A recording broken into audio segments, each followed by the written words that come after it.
interesting article that appeared in the Atlantic magazine a few months ago. I saw the article posted online, just the title of the article. It caught my attention. I thought I need to read that article. The article was entitled, "Why the Past 10 Years of American Life Have Been Uniquely Stupid." I need to see what that guy has to say.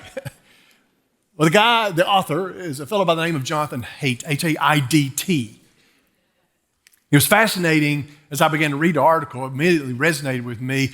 It wasn't a spiritual article necessarily, but he began to use a Bible illustration as he talked about our culture, American life, and all the problems that we have right now. And the illustration he used was the Tower of Babel, the record of the Tower of Babel. Do you remember that Old Testament story, the record of the people of the earth coming together? They wanted to make a name for themselves, and they decided that the way they would do that is through a building campaign. They were going to build a tower higher than any other structure on the planet. In fact, they were going to build a tower so high that it would reach to the heavens, a tower that would reach to God. But if you recall that story, then you also recall that it didn't turn out the way they thought it would. Because this project that had brought them together ultimately drove them apart. So much so that God even confused their languages. They couldn't even communicate with one another.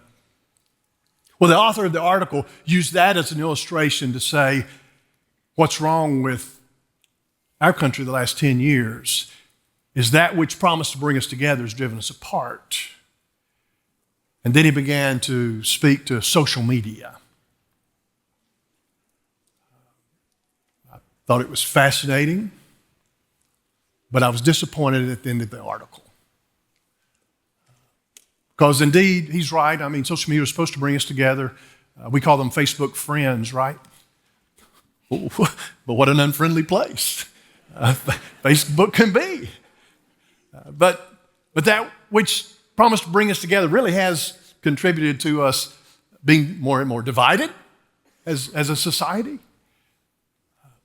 But again, by the end of the article, I realized, no, you're missing the real problem. The real problem is not social media.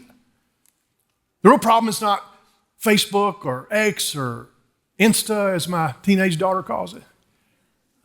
It's not Be Real. I got a text from my 12-year-old last night. It said, "Dad, can I get Be Real?"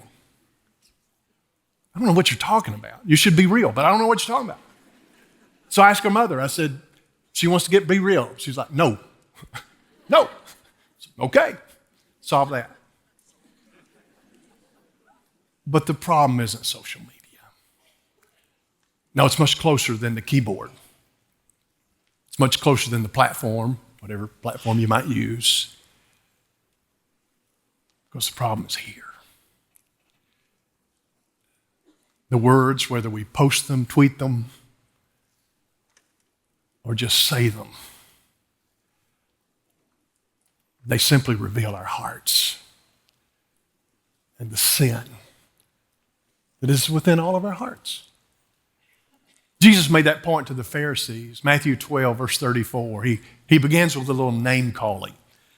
Fascinating passage of Scripture. Jesus says to the Pharisees in Matthew 12, 34, he says, you brood of vipers, you bunch of snakes, how can you speak good when you are evil? For out of the abundance, listen to this, out of the abundance of the heart, the mouth speaks.